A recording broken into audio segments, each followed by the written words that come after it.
How you doing, guys? It's Mike from the Music Workshop here, and today I'm doing a lesson on paradiddles and holding sticks. So the reason I'm doing both paradiddles and holding sticks is because I had originally planned to just do a lesson on paradiddles, but in the last week I've noticed it with about 5 students that they're all making the same little mistake with their holding. So they don't know each other, they come at different times, they couldn't have learned it off of each other. So it must be something that affects an awful lot of people. So it's a very simple fix. Basically, when someone hands you a pair of sticks, you're going to hold them. You're just going to grab them. And you're probably going to grab them at the handle side rather than at the tip side, just because from looking at it, you can see what it's supposed to look like. So a lot of people will grab it here. I've noticed an awful lot of people grab it a little lower and the stick sits up into the hand. It adds length to the stick, but it removes control. You can see the way only 2 of my fingers are actually holding on with the thumb there, as opposed to my whole hand controlling. So if you look at the way I'm holding there, you can see that my thumb and my index finger are doing all of the holding. If I peel away my other 3 fingers, they're not even holding the stick. What they do is they cradle the stick and they stop it from moving any more than that. So I'm keeping some control of the stick, but I'm not choking it. You know, I'm not white knuckling it because I'm squeezing the stick so much. Now, what I've noticed people doing is sticking their index finger up along the stick like that. I call it Harry Potter finger because instead of playing drums, you look like you're trying to cast a spell, okay? Now, it makes perfect sense why people do that, and it's completely subconscious, but the stick naturally bounces. Okay, and when you want it to hit once, sometimes it won't.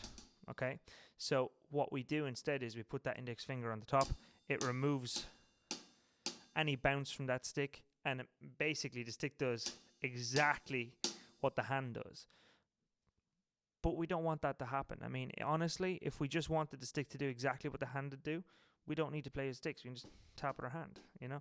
The reason we play with sticks isn't because it's going to hurt our hands when we play. It's because when we play correctly and we hold correctly, we can get the sticks to bounce and we can do rolls. So that's something your hands can't do. Your hands don't naturally bounce like a stick does, okay? So it's very tempting to let that finger sit up on top of the stick like that, and we want to try and get rid of that. Now, don't beat yourself up if you're making mistakes. The fact of the matter is, noticing it is 90% of the battle. Once you notice your mistake, all you have to do is continue to notice it until it goes away.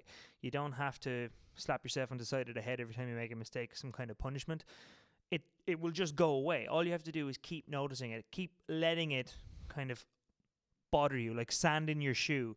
Eventually you stop and you shake out that sand. If you keep noticing the mistakes in your play, eventually you'll work them out. So, I mean, quite honestly, if you're not making mistakes or if you're not noticing mistakes, it's a bad thing, because if you're practicing and you're not making mistakes, that means you're not learning anything. You already know it.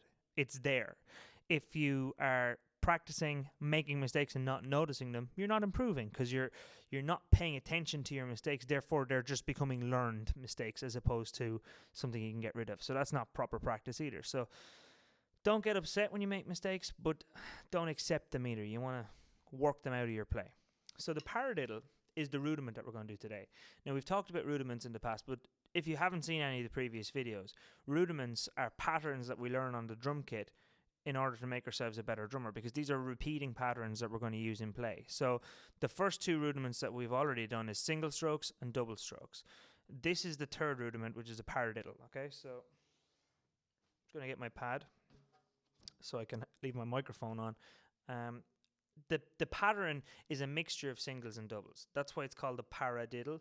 Para standing for single and diddle standing for double. So para is right, left, and diddle, double, right, right. Okay, this is what's called an alternating rudiment. So we have the opposite of it then. Left, right, and then a diddle, left, left, double. Okay, so the full sticking pattern of the paradiddle is right, left, left, left, or single, double, single, double. So you see what I mean by it's a mixture of both singles and doubles. You do singles, then doubles, then singles, then doubles. Okay, right, left, left, left. The way I practiced this was on a wooden table for hours. Right, left, left. Luckily, I don't have to practice on a wooden table anymore because I have a drum kit. But honestly, you don't need a drum kit to practice this. You can practice this on a stool, on a practice pad, on a bit of carpet on the floor, on your pillow. It doesn't matter. It's the pattern you're learning. It's not the drum you're playing that matters. So just practice that. My advice would be turn on a song you like and just try and play it along to the song, okay? That pattern just repeats over and over again, and you really need to put hours into it in order to get good at it. Right, left, right, left, right, left, left. Okay, so the follow-up to that is you can take your right hand off of the snare drum and put it on the floor tom. Let's see what that sounds like.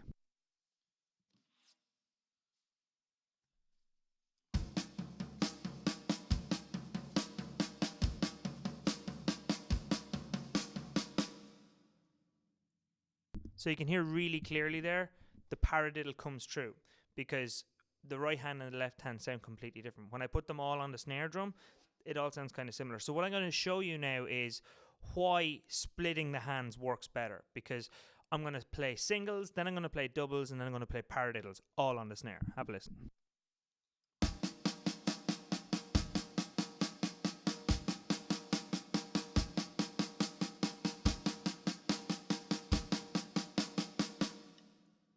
Now, if you're watching my hands, you'll see me cycle through them, but if you're just listening, it's very hard to pick out which is which. Now I'm going to do that exact same sticking, but instead I'm going to use the floor tom instead of the snare drum.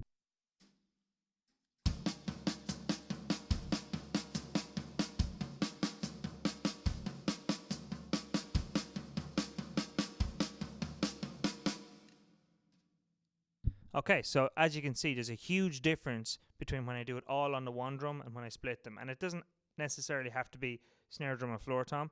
You can turn this into a groove if you want. You can use the hi-hats instead of the floor. You can use the bell of the right instead of the floor.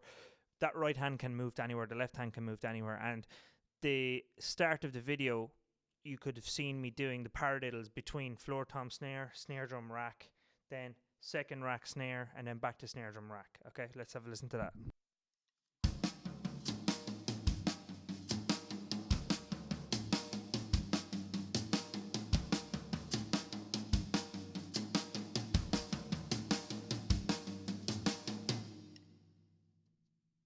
So there you have it. That's the paradiddles.